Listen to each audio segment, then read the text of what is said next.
뉴스 시작합니다. 저는 동정민입니다.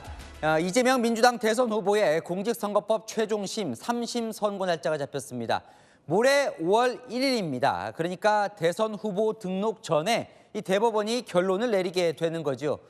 최종심에서 벌금 100만 원 이상형이 확정되면 이 후보는 선거에 나올 수 없는 재판인데 1심에서 유죄였다가 2심에서 무죄로 바뀌었죠. 그 판결을 대법원이 이례적으로 엄청난 속도로 결론을 내는 건데요. 그 배경과 결론에 관심이 모아집니다. 첫 소식 이세아 기자입니다. 대법원이 이재명 더불어민주당 대선 후보의 공직선거법 위반 사건 선고심 선고 날짜를 밝혔습니다. 모레 오후 3시입니다. 지난달 26일 2심 재판에서 무죄가 선고된 지 36일 만에 대법원 결론이 나오는 겁니다. 당초 대선일인 6월 3일 전에 결론이 나올 걸로 예상됐지만 대선 후보자 등록이 시작되는 5월 10일 전으로 선고일을 정한 겁니다. 이 후보는 지난 대선을 앞두고 백현동 부지 용도 변경 과정에 국토부 협박이 있었다는 발언과 김은기 전 성남도시개발공사 개발 1처장을 모른다는 발언에 허위사실 공표 혐의가 적용돼 2022년 9월 재판에 넘겨졌습니다. 1심에선 유죄가 선고됐고 2심에선 무죄로 뒤집혔습니다. 대법원이 이 후보의 발언을 허위 사실로 볼지에 따라 유무죄 판단이 갈릴 걸로 보입니다. 대법원 선고로 기소 2년 8개월 만에 결론이 나는 겁니다. 대법원이 검찰의 상고를 기각해 무죄를 확정하면 이 후보는 최대 사법 리스크를 털어내고 대선에 돌입할 수 있습니다. 반면 유죄 취지로 사건을 2심으로 돌려보내면 대선엔 나설 수 있지만 자격 시비는 확대될 걸로 보입니다. 대법원이 직접 피선거권이 박탈되는 벌금 100만 원 이상 형을 결정하면 이 후보의 대선 출마길은 막히게 됩니다. 채널A 뉴스 이세아입니다.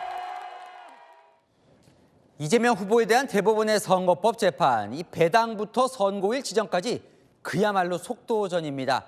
주심을 정하고 대법관들이 첫 심리를 한 지 단 9일 만에 선고가 나오는 겁니다. 유준 기자입니다. 이재명 더불어민주당 대선 후보의 공직선거법 위반 3심 심리에 대법원이 쓴 시간은 정확히 일주일입니다. 지난 22일 대법원은 이 사건 주심 대법관을 정했고 조희대 대법원장 직권으로 전원합의체에 사건을 넘겼습니다. 당일 오후엔 대법관들이 모여 1차 심리를 열었습니다. 2차 심리는 이틀 뒤 진행됐고 오늘 선고일까지 정한 겁니다. 통상 한 달에 한 번 여는 전원합의체 심리 관례를 깨고 일주일에 2번 심리한 것도 파격이었습니다. 선고 날짜를 정한 지 이틀 뒤 선고가 결정되면서 재판부 배당 9일 만에 결론까지 나오게 됐습니다. 공직선거법 사건 3심은 2심 종료 후 3개월 안에 선고해야 하는데 이 후보 사건의 선고 시한은 6월 26일이었습니다. 이 시한보다 56일이나 선고가 당겨진 건 결국 조 대법원장의 의지가 반영됐다는 분석입니다. 사법부가 국민으로부터 부여받은 본질적인 사명은 신속하고 공정한 재판을 통해 국민의 자유와 권리를 보호하고 유력 대선 후보의 출마 자격과 결부된 사안인 만큼 조 대법원장과 대법관들도 전례 없는 속도전으로 결론을 서둘렀다는 분석입니다. 채널A 뉴스 유주은입니다.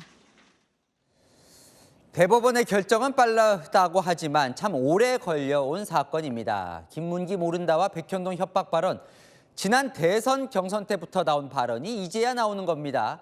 기소 3년 만에 나오는 최종 결정 뭘까요? 이기상 기자입니다. 이재명 더불어민주당 대선 후보는 대장동 의혹이 불거진 20대 대선을 앞두고 김문기 전 성남도시개발공사 개발사업 1처장을 모른다고 말했습니다. 시장할 때는 이 사람의 존재를 몰랐다. 하위직 실무자인데 같이 갔으면 그 사람이 얼굴이야 제가 봤겠지만 그 사람이 이 사람인지를 여러분은 어떻게 압니까? 경기도 국정감사장에서 백현동 부지 용도 변경에 국토부 압박이 있었다는 발언까지 포함해 2022년 9월 기소됐습니다. 1심은 당선 무효형인 징역 1년, 집행유예 2년을 선고했습니다. 국토부 협박 발언과 김 처장과 골프를 같이 안 쳤다는 발언이 유죄로 인정됐습니다. 기본적인 사실 인정부터 도저히 수긍하기 어려운 그런 결론입니다. 이 후보의 항소로 시작된 2심에선 반전이 일어났습니다. 지난 3월 재판부가 전부 무죄 판결을 내렸고 검찰은 즉각 상고했습니다. 검찰이 또 이 정권이 이재명을 잡기 위해서 증거를 조작하고 사건을 조작하느라 썼던 그 역량을 2심 결론에 문제가 없다고 판단할지 또 한 번의 반전이 일어날지는 이틀 뒤 알 수 있습니다. 채널A 뉴스 이기상입니다. 민주당은 무죄를 확신하면서도 이 대법원의 이례적인 행보에 다소 긴장하는 분위기도 있습니다. 마침 오늘 이재명 후보는 종일 재판 참석차 법정에 있었는데요. 나오는 길에 기자들이 의견을 물어봤습니다. 뭐라고 했을까요? 이서영 기자입니다.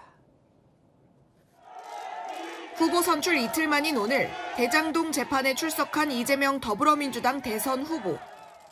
대법원의 공직선거법 위반 사건 상고심 선고가 모레 잡혔다는 소식에 짧게 입장을 밝혔습니다. 대법원 선고 정해졌는데 날짜 좀 어떻게 보세요? 이례적으로 빠르다는 평가 있거든요. 법대로 하겠지요. 민주당은 재판부가 상식과 순리에 맞는 현명한 판결을 내려주기를 기대한다고 공식 입장을 내놨습니다. 당 내에선 대법원이 무죄를 확정지어줄 거라는 기대가 큽니다. 파기환송을 하기엔 일정이 지나치게 빠듯하다는 겁니다. 법조인 출신 민주당 의원은 피고인에게 독이 되는 선고라면 날림공사, 자판기 주문 생산하듯 9일 만에 못한다며 뒤집을 여지가 없다고 말했습니다. 다른 민주당 관계자도 본 후보 등록 전 무죄를 확정하려는 취지 아니겠냐며 지금은 법원의 시간이 아니라 국민의 시간이라고 했습니다. 하지만 다른 의원은 지켜보자며 긴장감도 늦추지 않았습니다. 국민의힘은 반겼습니다. 조속한 판단을 내리기로 결정한 것은 정말 다행한 일입니다. 이제는 더 이상 뒤로 미룰 수도 피해갈 수도 없는 심판의 시간이 다가왔습니다. 이 후보는 모레 대법원 상고심 선고 외에도 6월 3일 대선까지 매주 화요일마다 3번 재판이 잡혀 있습니다. 재판이 잡힌 날엔 이 후보가 공개 일정을 잡을 수 없는 상황입니다. 채널A 뉴스 이서영입니다. 네, 한 기자, 사회부 법조팀 자영길 차장 나왔습니다. 네, 대법원이 모레 이제 이재명 대표 공직선거법 드디어 이제 최종심 판결을 내린다고 예고를 한 거예요. 이게 근데 이례적으로 빠른 거라면서요? 네, 이 사건을 보면요. 초유가 아닌 점을 찾기가 오히려 더 어려운 재판입니다. 일단 대법원장이 직권으로 직접 전원합의체, 그러니까 대법관 전원이 참여하는 재판부에 회부한 게 초유의 일입니다. 전원합의체 회부 당일에 바로 대법관들이 모여서 심리를 하고 이틀 뒤에 두 번째 합의를 바로 열었던 것도 이례적이었습니다. 그리고 전원합의체 회부 9일 만에 선고가 나는 것도 그 속도가 이례적이라고 볼 수 있습니다. 그러니까 전원합의체라는 건 이제 대법관들이 모여서 이제 논의를 하는 거잖아요. 그러면 이 사건은 어떻게 논의가 지금 되고 있는 거예요? 네, 이 대표 사건은 그 대법원장과 대법관 포함해서 12명이 심리를 했습니다. 재판장은 조희대 대법원장, 주심은 박영재 대법관인데요. 박 대법관은 조희대 대법원장이 지명해서 윤석열 전 대통령이 임명을 했습니다. 하지만 성향을 따지자면 중도 내지 진보적 성향이 아니냐 그런 평가를 받고 있습니다. 근데 이 사건은 주심보다 오히려 이 대법원장, 조희대 대법원장의 역할이 더 크다는데 이건 무슨 얘기예요? 네, 이게 굉장히 정치적으로 부담이 되는 사건이잖아요. 네. 근데 이 부담이 되는 사건을 대선 전에 최대한 빨리 처리한다. 이런 방침을 세운 게 조 대법원장입니다. 선고일도 직접 대법원장이 결정을 했습니다. 조 대법원장은 대법원 판결에서 의견이 많이 엇갈리면 사회 혼란이 가중된다. 이런 소신을 갖고 있는 걸로 알려져 있습니다. 선고일을 빨리 잡았다는 것은 그만큼 유죄와 무죄의 의견이 팽팽하게 엇갈린 게 아니라 한쪽으로 의견이 몰렸다 이렇게 추정이 가능합니다. 자, 근데 이 시기가 이제 정치권이 주목하는 이유는 대선 후보자 등록하기 전에 잡은 거거든요. 이건 어떤 의미가 있을까요? 네, 결론적으로 말씀드리면 후보자 등록하기 전에 선고일이 잡히면서 대법원이 내릴 수 있는 3가지 결론 모두가 살아있다는 의미입니다. 1심 결론을 유죄하면 무죄가 확정됩니다. 반대로 유죄로 봐서 2심 재판을 다시 하라고 하면 파기환송입니다. 그런데 대법원이 2심 결론이 틀렸다 이렇게 결론을 내고 유죄를 확정 지어버리는 파기 재판이라는 것도 있는데요. 만약에 후보자 등록한 이후에 선고일이 잡혔다면 파기 재판을 할 경우에 대선 후보를 바꿔버리는 효과가 너무 크기 때문에 그 경우의 수는 배제될 가능성이 높다는 분석이 지배적이었습니다. 하지만 후보자 등록 전에 선고일이 잡히면서 일단은 이 세 가지 선택지가 모두 가능한 상황이 됐다. 이렇게 볼 수 있습니다. 지금 방금 이제 세 가지 가능성이 모두 열려 있다고 했지만 이게 회부 후에 9일 만에 단 9일 만에 선고하는 걸 보면 2심 때 무죄 결론을 그대로 가려는 것 아니겠느냐. 바꾸려면 좀 더 오래 보지 않았겠냐 이런 관측이 있던데요. 네, 그런 관측이 상당히 많이 나오는 건 사실입니다. 하지만 꼭 그렇지만은 않은 게 대법원이 1년에 처리하는 사건 수가 4만 건이 넘습니다. 대법관들이 하루에 처리하는 판결만 해도 10건에서 15건 정도 되거든요. 전원합 이체 회부 기준으로는 9일 만에 선고가 나는 거지만 사실상 검찰이 상고한 시점부터 검토를 시작했기 때문에 대법원으로서는 한 달 정도 시간이 있었습니다. 그렇기 때문에 지금 대법원은 당사자가 직접 출석해서 하는 재판이 아니기 때문에 대법관들이 충분히 심리할 시간은 있었던 걸로 봐야 될 것 같습니다. 그래서 무죄가 확정될 가능성은 또 있지만 다른 가능성도 충분히 열려 있다 이렇게 볼 수 있습니다. 가능성 한 번씩 살펴보죠. 무죄가 확정되면 어떻게 되는 거죠? 네, 만약에 대법원이 상고기각 판결을 한다면 이 대표는 무죄가 확정이 되고 사실상 사법 리스크 부담을 던 채로 대선을 치를 수 있습니다. 유죄라고 대법원이 보더라도 대선 출마길이 열려 있을 수 있어요. 네, 그렇습니다. 두 번째 선택지를 꼽자면 파기환송이 있는데요. 유죄 취지로 판결이 나는 거지만 2심 재판을 다시 하는 겁니다. 형량은 두 번째 2심 재판 결과가 나와야 형량이 거기서 나오는 거거든요. 그래서 판결이 확정되기 전이기 때문에 이 경우에도 대선 출마 자체는 가능합니다. 하지만 그 사법 리스크가 남아있는 후보라는 꼬리표가 선거 기간 내내 약점이 될 수 있습니다. 결국 판결로 이재명 후보가 못 나오는 경우는 바로 파기 재판이라는 건데 가능성이 법적에서 있다고 봅니까? 네, 일단 법쪽에서 예측하기로는 파기 재판 가능성은 매우 낮다 이런 관측이 지배적이긴 합니다. 파기 재판으로 대법원이 벌금 100만 원 이상을 확정하면 대선 출마가 불가능해집니다. 대법원이 직접 야당 후보를 바꿔버리는 그 파급 효과가 어마어마하기 때문에 대법원이 이런 선택을 하는 가능성이 높지는 않다는 분석이 나오고 있습니다. 하지만 이 과정, 일련의 과정 전부가 굉장히 초유의 이례적인 일이 연속이었기 때문에 가능성이 제로라고 단정할 수는 없습니다. 자, 유권자들이 그런데 이번 대선에 영향을 줄 가장 큰 변수로 바로 이 판결을 꼽았다면서요? 네, 채널A가 유권자들에게 6월 3일 대통령 선거에 영향을 줄 가장 큰 변수가 뭐냐 이렇게 물었습니다. 이재명 후보 대법원 판결이 42.1%로 가장 높은 수치를 기록했습니다. 대선의 최대 변수가 이틀 뒤면 결론이 날 수 있는 상황입니다. 이번 주가 여러모로 중요하겠네요. 한은 기자, 자연길 차장과 살펴봤습니다. 다음 소식입니다. 국민의힘 대선 경선 최종 결선에 오를 두 후보가 정해졌습니다. 김문수, 한동훈 후보입니다. 민심과 당심 5대5 투표에서 탄핵 찬성 주자와 반대 주자가 한 명씩 살아남은 거죠. 이번 주 토요일 두 사람 중 한 명이 국민의힘 최종 후보로 확정되는데 그때도 룰은 5대5 똑같습니다. 두 후보 모두 승리를 자신했습니다. 최재원 기자입니다. 후보자 성명은 가나다 순으로 말씀드리겠습니다. 김문수, 한동훈. 김문수, 한동훈 두 후보가 국민의힘 대선 경선 최종 결선에 올랐습니다. 후보 4인 중 당원 투표 50%, 국민의힘 지지층과 무당층을 상대로 한 여론조사 50%를 합산한 결과 두 후보가 1, 2위를 차지했습니다. 과반을 차지한 후보는 없었습니다. 순위와 득표율은 공개되지 않았습니다. 결선에 오른 두 후보 모두 이재명 민주당 후보를 상대할 적임자임을 강조했습니다. 누가 과연 이재명을 이길 수 있느냐, 이 경쟁 아니겠습니까? 이거 어떻게 하면은 이재명하고 누가 싸워서 제대로 이길 수 있겠느냐. 대한민국의 사법 시스템은 공고합니다. 이재명 대표는 법적으로도 책임을 지게 될 것이고, 그리고 정치적으로는 이번 선거에서 심판받게 될 것입니다. 제가 그걸 하겠습니다. 최종 결선도 2차 경선과 동일하게 당심과 민심 5대5 룰로 정해집니다. 투표와 조사는 모레부터 이틀간 진행됩니다. 두 후보는 내일 1대1 결선 토론을 갖습니다. 국민의힘의 최종 후보는 이번 주 토요일에 결정됩니다. 그 사이 한덕수 대통령 권한대행의 출마 여부가 최대 변수가 될 것으로 보입니다. 채널A 뉴스 최재현입니다. 국민의힘 후보 최후의 2인 치열한 경쟁 후에 뭉치지 않는 데는 의견을 같이 했지만 이 한덕수 대통령 권한대행과의 관계 설정을 두고는 묘한 차이를 보였습니다. 이어서 손인혜 기자입니다. 결선에 오른 두 후보는 상대를 높이 평가했습니다. 미래가 창창하고 앞으로 대한민국을 위해서 우리 한동훈 후보께서 많은 역할을 해주시기를 기대를 합니다. 김문수 후보님과 제가 조금 다르지만 오히려 조금 다르기 때문에 2인 3각으로 하나의 후보로서 이재명에 맞서야 한다고 생각합니다. 한덕수 권한대행과의 단일화에 대해선 온도차가 있었습니다.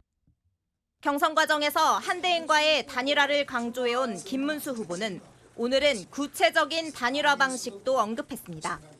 입당해서 경선을 빨리 하는 게 어떠냐. 2인에다가 플러스 3 하자 이런 것도 하나의 안도 있을 수 있고 또 원래 우리 당 경선을 마친 다음에 마지막 또 하자 이런 분도 있고 논의됐으면 좋겠습니다. 김 후보 측 관계자는 오늘 승리는 한대행과 단일화에 대한 진정성이 통한 것이라며 이젠 김문수, 한동훈 중 어떤 후보를 찍어야 한대행과 단일화가 되느냐는 구도 싸움이라고 했습니다. 한 후보는 경선 과정에서 단일화 언급은 부적절하다는 입장을 재확인했습니다. 물론 경선 후보로 확정되고 난 이후에는 여러 가지 방향으로 힘을 모을 방법을 찾을 겁니다. 그런데 경선이 진행되는 과정에서 중간에 단일화니 뭐니 하고 얘기하는 것 저는 공감하지 않습니다. 한 후보 측은 빅텐트가 흥행하려면 김문수, 한덕수 구도보다 한동훈, 한덕수 구도가 낫다고 당원들은 판단할 것이라고 전망했습니다. 채널A 뉴스 손인혜입니다. 승자가 있으면 패자가 있는 법이죠. 홍준표 후보 30년 정치 인생 졸업을 선언했습니다. 탈당하고 자연인으로 돌아가겠다고요. 안철수 후보도 승복했습니다. 백승현 기자입니다. 결선행에 실패한 홍준표 후보는 기자회견을 열고 90도로 고개를 숙였습니다.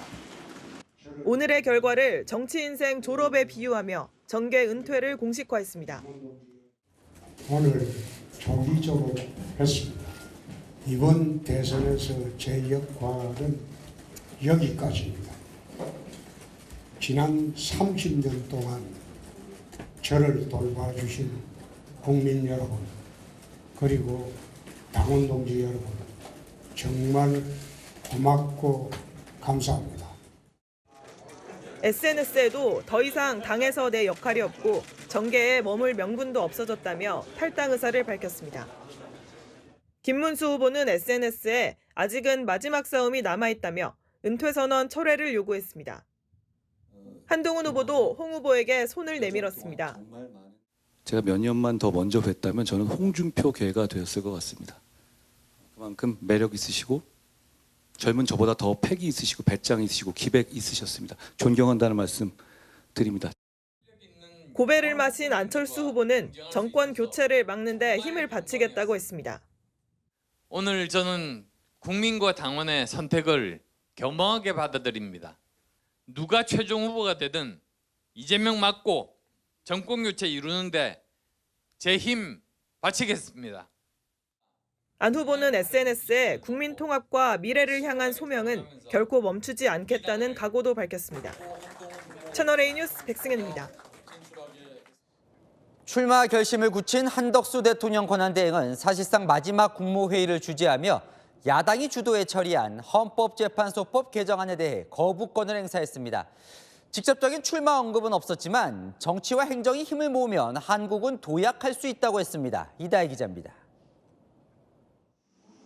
한덕수 대통령 권한대행이 국무회의에서 권한대행의 헌법재판관 임명을 제한하는 법 개정안에 대해 거부권을 행사했습니다. 헌법상 대통령의 임명권을 형해화시키고 삼권 분립에도 어긋날 우려가 큽니다. 한 대행이 대통령 권한대행 자격으로 거부권을 행사한 건 이번이 8번째입니다. 오늘이 사퇴 전 마지막 국무회의였지만 출마 관련 언급은 없었습니다. 대신 통상과 경제를 강조하며 경제부총리와 산업부 장관을 중심으로 국익을 위해 끝까지 노력해달라고 당부했습니다. 작금의 어려움은 반드시 극복할 수 있을 것이며 대한민국은 다시 위로 앞으로 도약하며 세계를 선도해 나갈 것입니다. 한 국무위원은 회의에 앞서 열린 비공개 간담회에서도 별도 출마 관련 언급은 없었고 일상적으로 현안을 챙겼다고 전했습니다. 총리실 관계자는 사전 선거운동으로 오해받을 우려가 있어 조심하는 것이라고 설명했습니다. 한 대행은 내일 존 펠런 미 해군부 장관을 접견하고 군함 등 조선 분야 협력에 대해 논의할 것으로 알려졌습니다. 채널A 뉴스 이다혜입니다. 한덕수 권한대행이 대선에 출마한다면 국민의힘과 언제 어떻게 합치는 그림을 그릴지 관심이죠. 채널A 취재 결과 최대한 밖에서 세력을 모으는 빅텐트를 꾸린 뒤에 단일화 후에 국민의힘에 입당하는 안을 우선 검토 중입니다. 홍지은 기자의 단독 보도입니다. 한덕수 권한대행이 대선에 출마할 경우 무소속 상태로 후보 단일화를 하고 이후 국민의힘에 입당하는 안이 유력한 것으로 전해졌습니다. 한대행 측은 채널A와 통화에서 입당부터 하면 국민의힘 이미지가 더 씌워져 지지율이 떨어질 거란 우려가 내부에 있다며 무소속 지대에서 정치 세력 간 최대한 연합하는 방안이 유력 검토되고 있다고 했습니다. 국민의힘 간판이 아닌 한덕수 간판으로 최대한 큰 텐트를 먼저 치겠다는 구상입니다.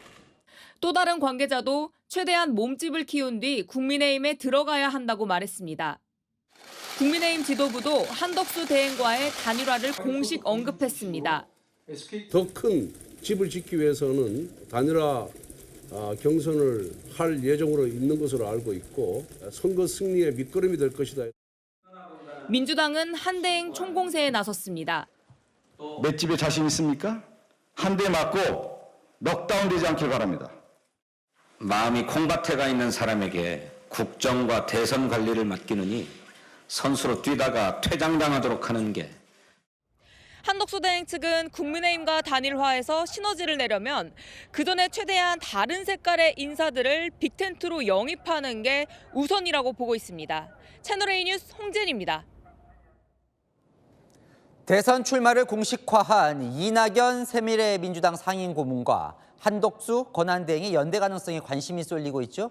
자, 이 고문이 채널A 유튜브에 출연해서 한대행과 얽힌 이야기를 전했습니다. 정현주 기자입니다.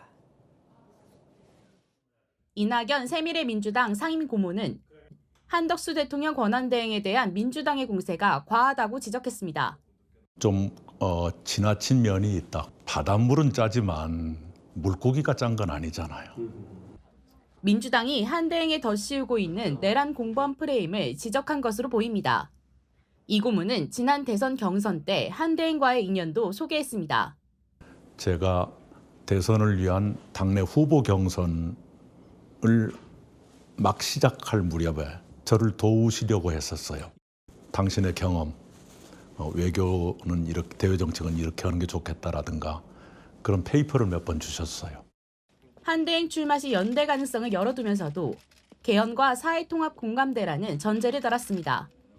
한대행이 윤석열 전 대통령과의 관계를 어떻게 규정하고 있는지 명확히 할 필요가 있다고도 했습니다.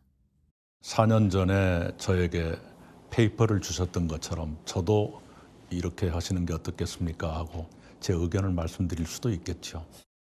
국민의힘이 주축이 된 빅텐트 합류 여부에는 묻지도 따지지도 않고 아무나 손잡는 짓은 안 할 것이라고 했습니다.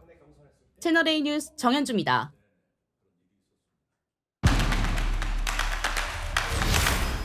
안 기자, 정치부 이세진 기자 나와 있습니다. 이제 결승 남았습니다. 김문수, 한동훈, 홍준표 3강이었는데 2명이 올라갔어요. 네, 네 후보 중 김문수, 한동훈 후보가 올라갔습니다. 탄핵 반대와 찬성, 양극단에 있는 후보죠.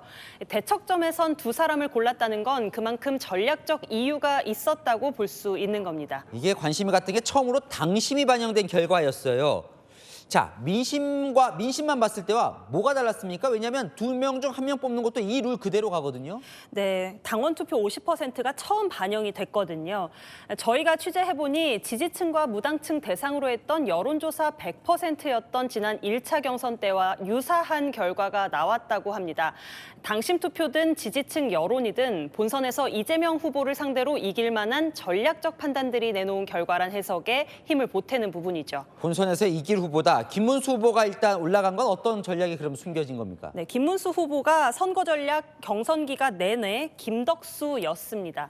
한덕수 권한대행 출마 시 단일화를 추진할 아이콘을 선점했죠. 이렇게 한덕수든 김덕수든 단일화해야 한다. 사심 없이 단일화하겠다고 열어 젖혔습니다. 결국 당원과 지지층 모두 국민의힘 후보만으로 본선의 승리가 어렵다. 한덕수든 김덕수든 뭐든 합치는 게 꼭 필요한 조건이라 생각한다. 이렇게 볼 수 있는 거죠.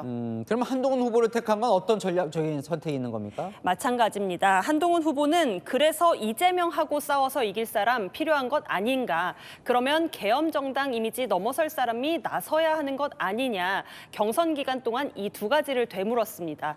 내가 위헌 무릅쓰고 계엄을 해제할 때 이재명 후보는 어디 있었느냐. 이재명 후보와 토론할 때는 전력을 다 하겠다고요. 계엄을 넘어서야 해볼 만하다고 보는 당원과 지지층이 많았다는 거죠. 그러면 두 후보 중에 어떤 후보가 되는 거예요?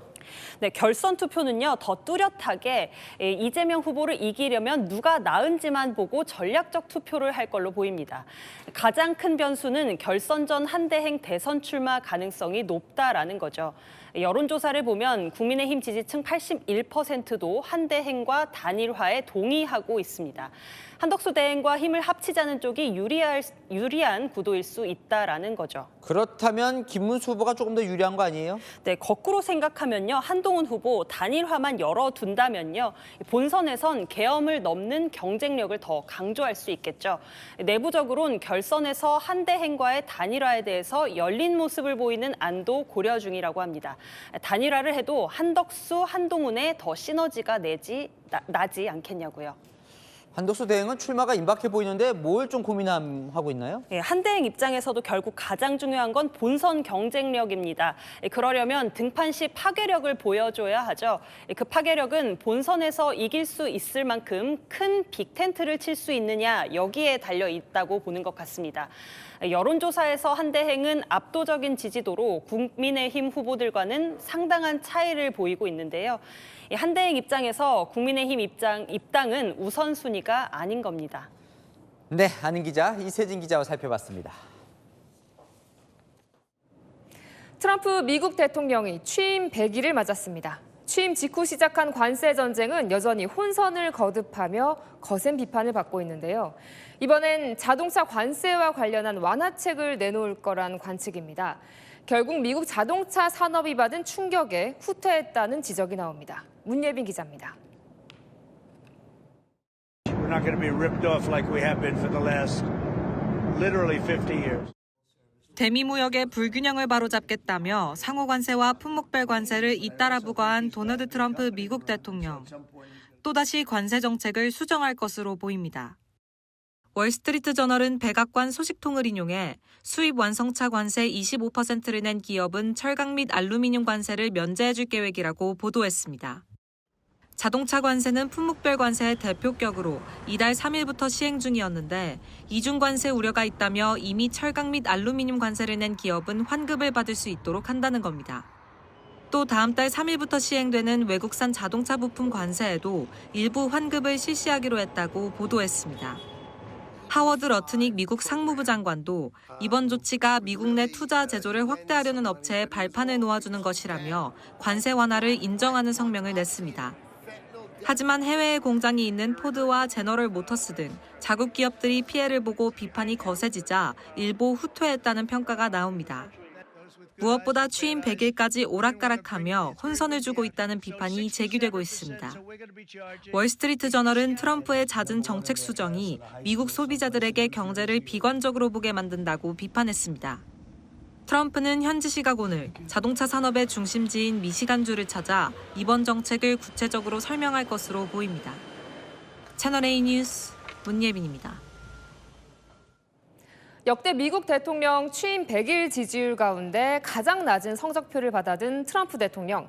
여론조사가 가짜라며 반박했습니다. 그러면서 백악관 잔디밭에 불법 이민자들의 머그샷을 세우고 스스로 성과를 치켜 세웠습니다. 이솔 기자입니다. 백악관 잔디밭에 일렬로 세워진 검은색 대형 포스터. 체포됐다는 문구와 함께 머그샷과 각종 범죄 혐의가 담겨 있습니다. 살인, 강간, 마약 유통 등 중범죄 혐의로 기소되거나 유죄 판결을 받은 불법 이민자 100명의 사진인데 도널드 트럼프 미국 대통령의 취임 100일을 하루 앞두고 설치된 겁니다. 장소도 방송 기자들이 백악관을 배경으로 주로 생중계하는 곳을 의도적으로 고른 것으로 알려졌습니다. 백악관은 공식 SNS에 해당 포스터 사진과 함께 우리는 너희를 사냥할 것이라며 다시는 미국 땅을 밟지 못할 것이라는 경고 메시지를 올렸습니다. 현지에서 유일하게 긍정평가를 받는 국경 보안 문제를 띄우며 트럼프 취임 100일을 자화자찬하고 있는 겁니다. President Trump has illegal immigration down 96%. We are the most secure border in the history of this nation. 취임 100일 여론조사에서 역대 대통령 최저인 39%를 기록한 것도 가짜뉴스, 사기라고 깎아내렸습니다. We live in an incredibly divisive country. Unfortunately, that has been really the result and consequence, frankly, of the fake news and the hoaxes and lies they have driven at this president. 트럼프도 일부러 부정적 결과를 도출하려고 하지 않는 이상 나올 수 없는 수치라며 가짜 여론조사라고 맹비난했습니다.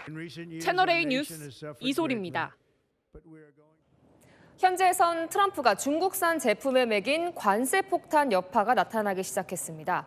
관세 부담이 고스란히 미국 소비자와 기업에 전가되고 있는 건데요. 뉴욕 조아라 특파원이 현장 취재했습니다.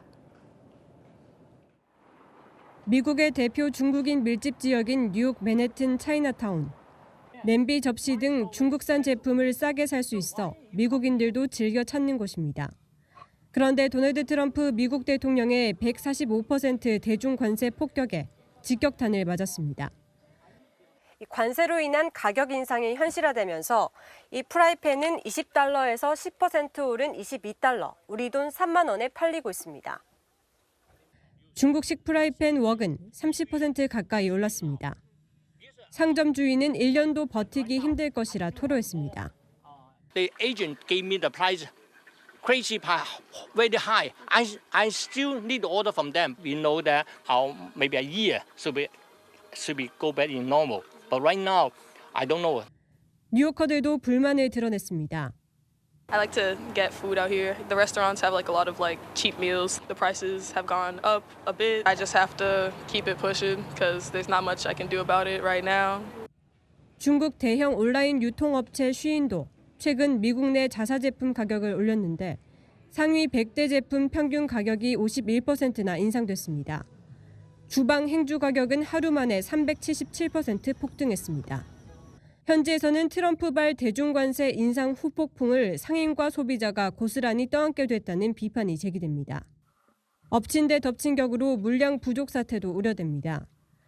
월가에서는 중국발 컨테이너 운항이 중단되면서 다음 달 소매점 진열대가 텅 빌 수 있다는 경고도 나왔습니다. 뉴욕에서 채널A 뉴스 조아라입니다. 미국의 마쿠 실세로 꼽히는 트럼프 대통령의 장남, 트럼프 주니어가 방한했습니다. 1박 2일 동안 머무르며 우리 재계 인사들과 만날 예정인데요. 오늘은 방한을 성사시킨 신세계 정용진 회장 자택에서 만찬을 가질 걸로 알려졌습니다. 김태우 기자의 단독 보도입니다. 전용기를 타고 한국에 입국한 트럼프 주니어가 서울 김포 비즈니스 항공센터에 도착했습니다. 트럼프 주니어가 한국을 방문한 건 정치 컨퍼런스 행사 참석차 입국했던 지난해 8월에 이어 8개월 만입니다. YJ, to all of the sponsors of Build Up Korea, thank you for having the courage. 트럼프 당선 후 내각에서 공식 직함을 맡고 있지는 않지만 벤스 부통령을 추천하는 등 트럼프 정부의 마쿠 실세로 불려왔습니다. 이번 방안은 평소 친분이 두터운 걸로 알려진 정용진 신세계그룹 회장 초청에 따라 성사됐습니다. 트럼프 주니어는 정 회장 자택에서 오늘 저녁 식사를 할 것으로 알려졌습니다. 서울 강남구의 한 호텔에서 하룻밤을 묵은 뒤 내일 주요 기업 총수들과 만나 릴레이 단독 면담을 가질 예정입니다. 면담자만 20여 명에 이를 전망인데 이재용 삼성전자 회장과 최태원 SK그룹 회장 등이 면담자로 거론되고 있습니다. 10대 그룹 총수 가운데 정의선 현대차그룹 회장은 해외 일정으로 참석이 어려운 걸로 전해졌습니다. 트럼프 주니어는 대기업 총수 외에 정관계 인사와의 만남은 계획이 없는 걸로 알려졌습니다.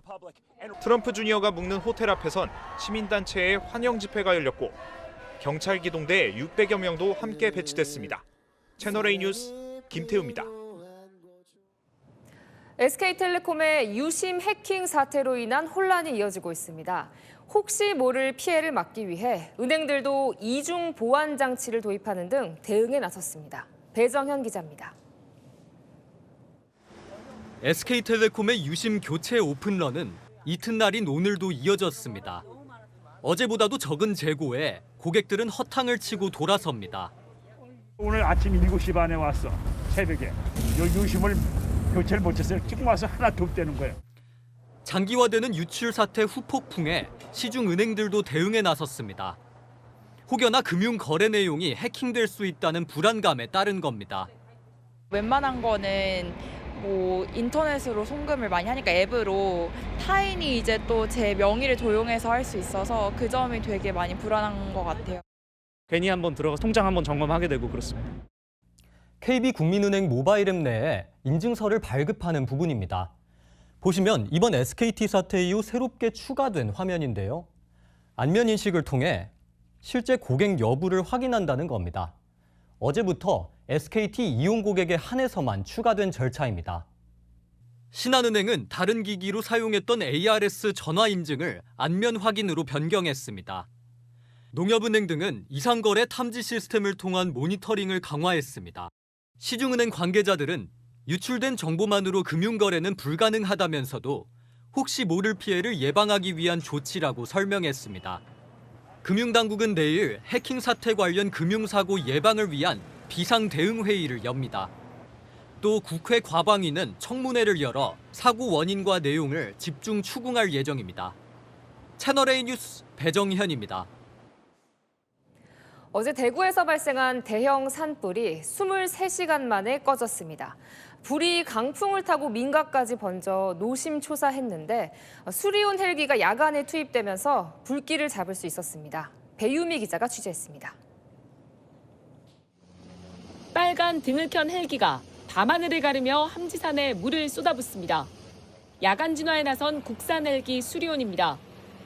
당국은 수리온 2대를 투입해 3만 6천 리터의 물을 쏟아부었습니다. 야간 진화에 수리온 헬기 2대가 동시에 투입된 건 이번 대구 산불이 처음입니다. 수리온 헬기가 야간 진화에 나선 3시간 동안 진화율은 19%에서 54%까지 올랐습니다. 이번 산불에서는 야간에도 저희 수리온 야간 헬기를 투입했던 부분도 일정 부분 역할을 했다고 저는 생각됩니다. 산림당국은 현재 수리온 헬기 3대를 보유 중입니다. 담수량은 비교적 적지만 투시경 등 장비가 부착돼 야간 진화 작업이 가능합니다.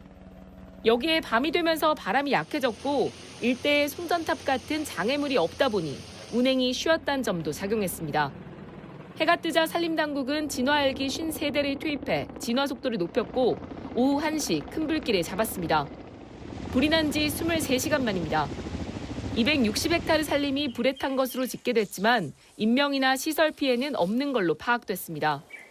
산불이 꺼지면서 발화 원인에 대한 조사도 시작됐습니다. 불이 시작된 곳은 일반 등산로가 아닌 농로로 대구시가 입산을 통제한 구역입니다.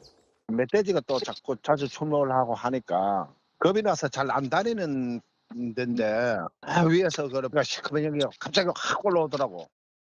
당국은 자연발화 가능성은 거의 없다고 보고 경찰에 수사를 의뢰하기로 했습니다. 채널A 뉴스 배유미입니다.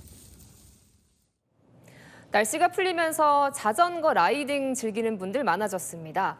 그런데 술을 마시고 자전거를 타는 음주 라이딩도 함께 늘고 있습니다. 엄연한 음주운전이지만 가볍게 여기는 건데 얼마나 위험한지 다시 간다 광민경 기자가 취재했습니다. 자전거도로 인근의 한 식당. 복장을 갖춰 입은 자전거족 테이블에 술병이 보입니다. 잠시 뒤 자리에서 일어난 자전거 운전자는 제대로 걷지 못해 부축을 받으며 걸어갑니다. 그러더니 식당 밖에 세워둔 자전거에 오릅니다. 술 드시다가 자전거 타도 돼요? 아니요. 걱정하지 마세요. 얼마나 마셨는데요? 3병이요. 몇살 못 들었는데. 결국 자전거에 올라타 자전거도로 중앙선을 넘나들며 달려갑니다.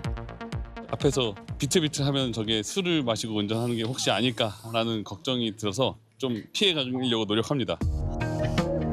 다른 곳 상황도 비슷합니다.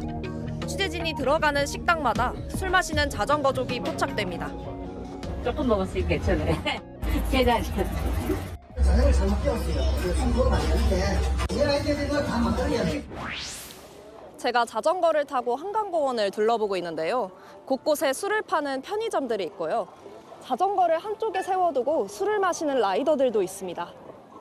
맥주를 마시고 그 치키가 조금 내려갈 때까지 충분히 식어갈 거라 그런 걱정을 딱 해요. 시서부터 40km.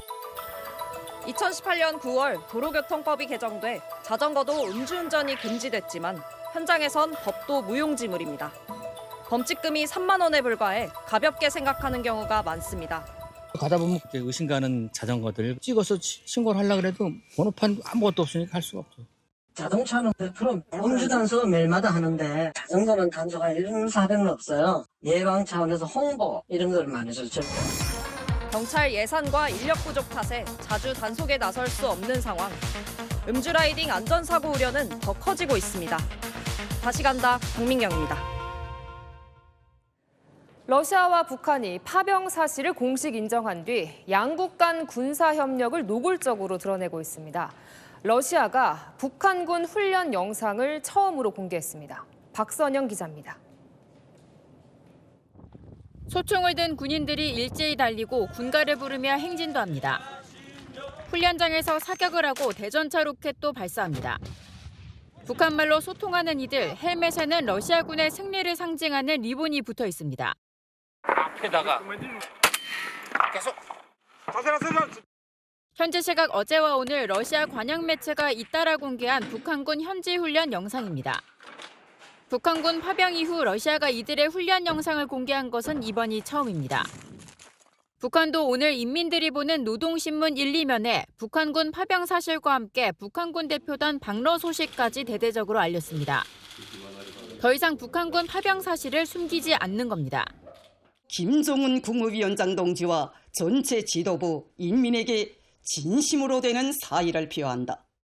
정부 관계자는 러시아가 쿠르스크 지역에서 승기를 잡았다고 판단했고 다음 달 9일 전승절을 앞둔 지금이 파병 사실을 알리기에 적기라고 판단한 것으로 보고 있습니다. 북한이 대가를 좀 더 많이 요구할 수 있는 그런 명분이 확보된 것이 아니겠냐, 저는 그렇게 분석을 합니다. 전문가들은 러시아 전승절 열병식 행사에 김정은 북한 국무위원장뿐만 아니라 북한 군부대가 참여해 러브 군사협력을 노골적으로 드러낼 수 있다고 우려합니다. 이런 가운데 러시아는 전승절 전후 사흘간 일방적인 휴전을 선언하기도 했습니다. 채널A 뉴스 박선혜입니다. 스페인과 포르투갈에서 대규모 정전이 발생해 비상사태가 선포됐습니다. 도로와 철도, 항공까지 모두 멈추면서 사실상 도시 기능이 마비됐는데요. 왜 이런 일이 일어난 걸까요? 김용성 기자가 보도합니다. 도로 위 신호등이 꺼져 차량들이 엉켜 있고 경찰이 손으로 신호를 줍니다. 외딴 곳에 멈춰버린 열차에선 시민들이 내려서 철도를 걷습니다. We were there for about 3 hours. They decided to evacuate because there was nothing else to do. There's no news, there's no information. 공항과 역도 한순간에 멈췄습니다. Es que no nos han dado información ninguna. Llevamos aquí 4 horas esperando. 갑자기 통신이 두절된 시민들은 무선 인터넷이 되는 곳을 찾으러 이리저리 돌아다녔습니다. 현지 시각 어제 낮 12시쯤 스페인 전역과 포르투갈 일부 지역에서 대규모 정전이 발생해 비상사태가 선포됐습니다. 마드리드, 바르셀로나 등 스페인 전역에서 정전이 발생했으며 스페인과 전력망이 연결된 포르투갈 리스본과 포르투도 전기가 끊겼습니다. 포르투갈 국영 전력업체 측은 스페인에서 4,800만 명, 포르투갈에서 1,050만 명이 각각 피해를 입었다고 밝혔는데 두 나라 인구수와 맞먹는 수치입니다. 정전의 정확한 원인은 밝혀지지 않은 가운데 포르투갈 국영 전력업체 측은 이상기후로 지표면 등의 온도 차이가 났고 대기 불안정으로 초고압 전선이 출렁이며 정전이 일어난 것으로 추정했습니다. 스페인은 프랑스와 모로코에서 전력을 빌려와 긴급 복구에 나선 가운데 영국 BBC는 현재 두 나라의 전력이 거의 복구됐다고 보도했습니다. 채널A 뉴스 김용성입니다. 네, 결선에 오른 김문수 후보 연결되어 있습니다. 네, 자 후보님, 네 안녕하세요. 축하드립니다. 네, 반갑습니다. 예, 감사합니다. 아유, 이 결선 없이 과반으로 그냥 후보 확정하려고 하셨는데 혹시 아쉬운 건 아니세요? 뭐 제가 아직까지는 좀 턱걸이가 부족합니다. 상대 후보로 물론 3파전이었는데 홍준표 후보가 아닌 한동훈 후보를 예상하셨습니까? 뭐 여론상으로는 그렇게 예측을 조금 하기는 했습니다만은 홍준표 후보가 고별 인사를 하는 거 보면서 제가 좀 마음이 울컥했습니다. 네. 저희 정치적인 동지였는데 이번에 그만두게 돼서 매우 마음이 좀 안타깝습니다. 근데 어제 한동훈 후보가 상승세라고 직접 말씀을 하시던데 한 후보는 그럼 왜 상승세라고 보세요?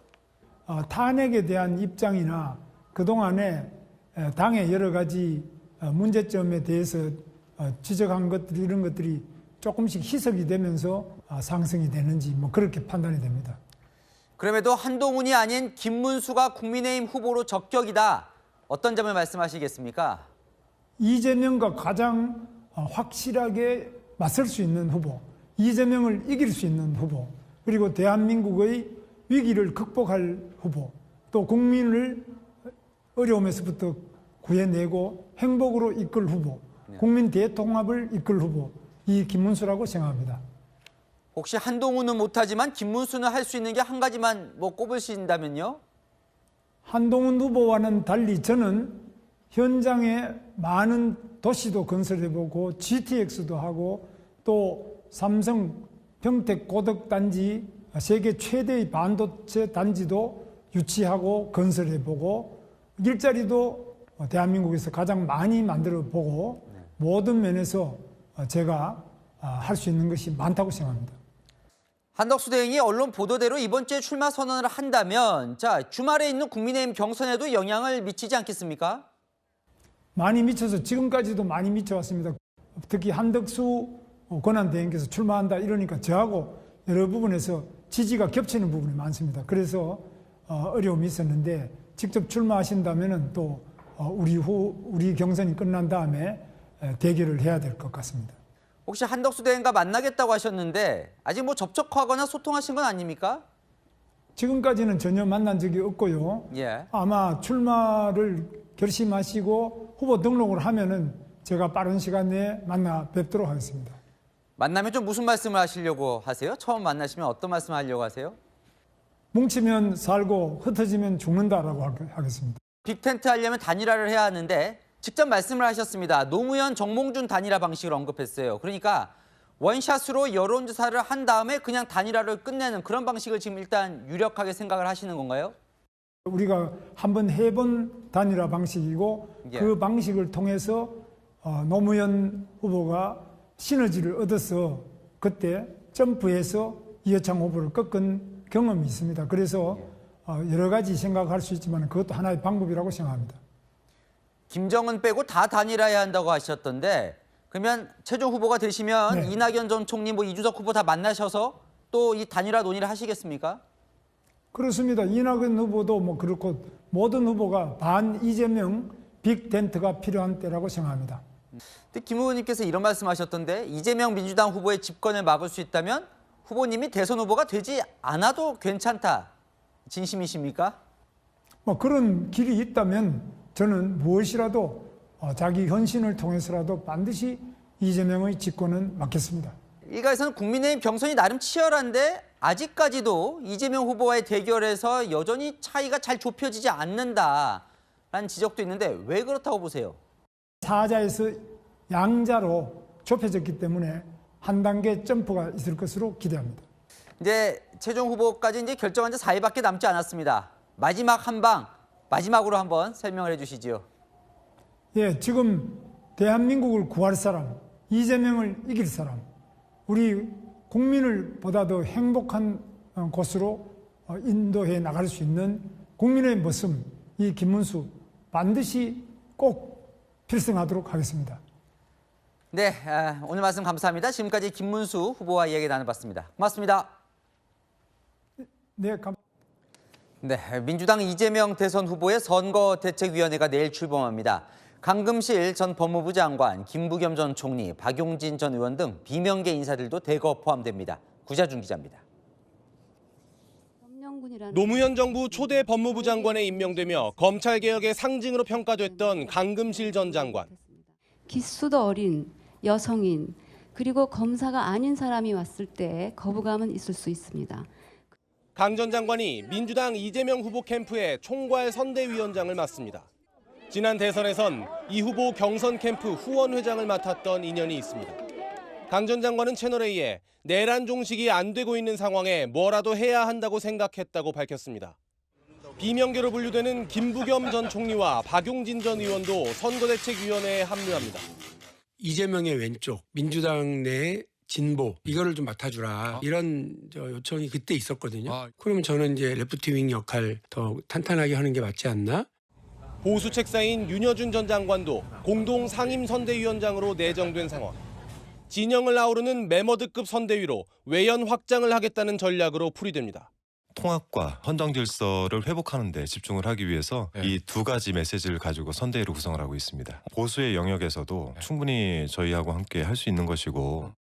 민주당은 내일 오후 선대위 출범식을 갖고 구체적인 인선을 공식 발표할 예정입니다.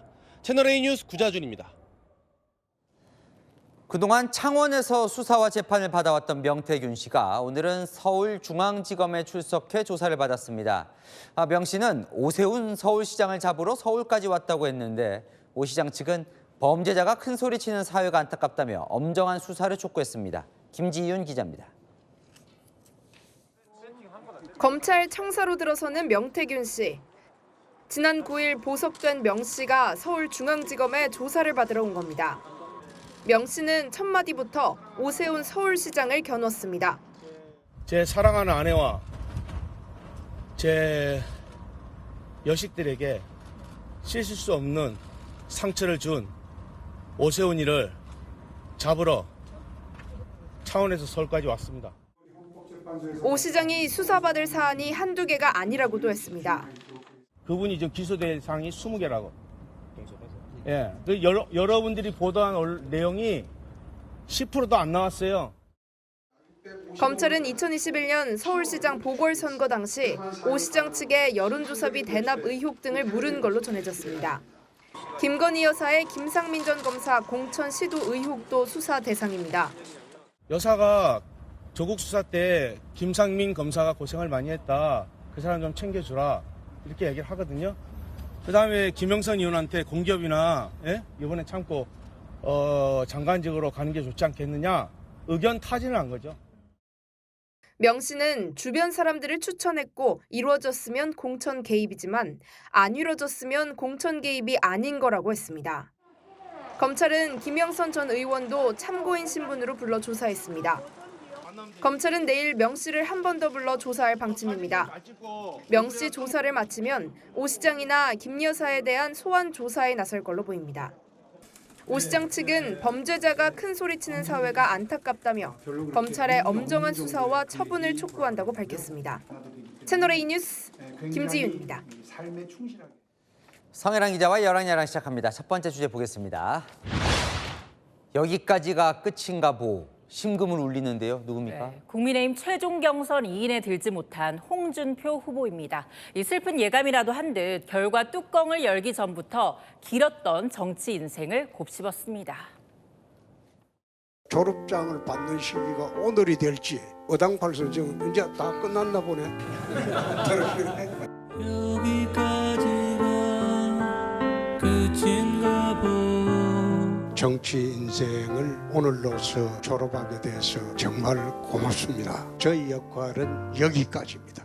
이제 나는 돌아서겠어. 네, 이 만감이 교차하는 표정이네요. 네, 캠프들 반응도 엇갈렸습니다. 결선에 오른 한 후보는 지지자들의 환호에 둘러싸여 퇴장했고요. 홍 후보 지지자들은 분하고 아쉬운 마음에 눈물을 흘리기도 했습니다. 자, 홍준표 후보는 그럼 정말 완전히 은퇴하는 거예요? 네, 정치 인생 졸업을 선언했죠. 홍 후보의 은퇴 선언에 결선 진출한 후보들은 아쉬움을 표했습니다. 항상 같이 해왔는데 저와 함께 같이 못하고 젊은 저보다 더 팩이 있으시고 배짱이 있으시고 기백이 있으셨습니다. 제가 많이 배웠습니다. 자, 미안합니다. 이제 저는 서울 시민으로 돌아가서 시장 통해서 부담 없이 만날 수 있는 그 시민으로 남았으면 합니다. 더 이상 정치 안 하겠습니다. 오, 완전히 세기를 박았네요. 네, 국민의힘뿐 아니라 다른 당도 이 소식 듣고 술렁했습니다. 이준석 후보는 홍카콜라를 그리워하는 젊은 세대가 있는 한 홍 후보 잊히지 않을 거라고요. 네, 다음 주에 보겠습니다.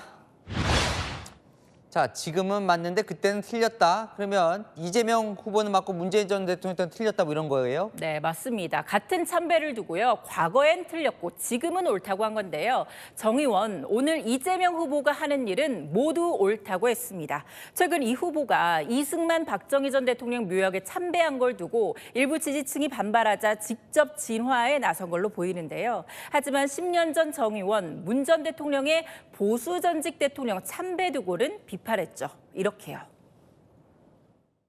유대인이 히틀러 묘소에 가서 참배할 수 있겠습니까? 일본이 사과했다고 해서 야스쿠니 신사 가서 절할 수 있겠습니까? 이재명 후보가 하는 일은 무조건 옳다. 마음에 안 드시는 분들께 부탁드립니다. 적극 협조해 주시기 바랍니다. 10년 전에는 왜 비판을 한 겁니까? 그러니까 이 백범 김구 선생의 묘소부터 찾지 않고 이승만 박정희 전 대통령 묘역부터 찾느냐며 지도부 참배에서도 빠진 건데요. 이번엔 이 후보가 하는 건 무조건 옳다고 두둔하고 나선 거죠. 전직 민주당 대표가 비판에 나섰습니다. 유태인이 히틀러 참배한 것과 같다. 누가 하는 것은 아름다운 일이고 문재인 대통령이 하는 것은 막말을 해요. 그러면 안 되죠. 당시에도 당내에서 좀 너무 과하다는 이야기도 있었다면서요. 네, 하지만 당시 정 의원은요, 이 본인이 직접 히틀러라고 지칭한 게 아니라 당 소속한 원로의 울분을 인용한 것뿐이라며 사과 거부했었습니다. 오늘은 이 후보의 행보 무조건 옳으니 마음에 안 들어도 협조해달라고요. 같은 당 후보를 밀어주는 것도 좋지만 세월 따라 사람 따라 판단의 기준이 바뀌면 이 논란 피할 수 없겠죠. 네, 지금까지 여랑야랑이었습니다. 내일 낮 기온이 크게 오릅니다. 서울 26도로 오늘보다 5도 높겠고요. 계절을 한 달 앞서는 5월 하순 날씨입니다. 경북 구미는 무려 28도까지 올라 덥겠습니다. 기온이 오르면서 대기는 더 바짝 마르고 있습니다. 오늘 건조특보가 한 차례 더 확대됐는데요. 서해안과 강원 산가는 바람도 강해서 불씨 관리 잘해야겠습니다. 다행히 목요일인 모레 전국에 비 소식 있습니다. 대구는 5에서 10mm 정도, 서울 등 나머지 지역은 최대 50mm가 내립니다. 양은 많지 않지만 건조함을 촉촉하게 달래줄 걸로 기대됩니다. 내일 전국이 맑은 가운데 아침 기온 오늘보다 높겠습니다. 서울 22도, 강릉 13도에서 출발하고요. 낮 기온은 서울 26도, 대전과 전주 27도까지 오릅니다. 내륙을 중심으로 일교차가 크겠습니다.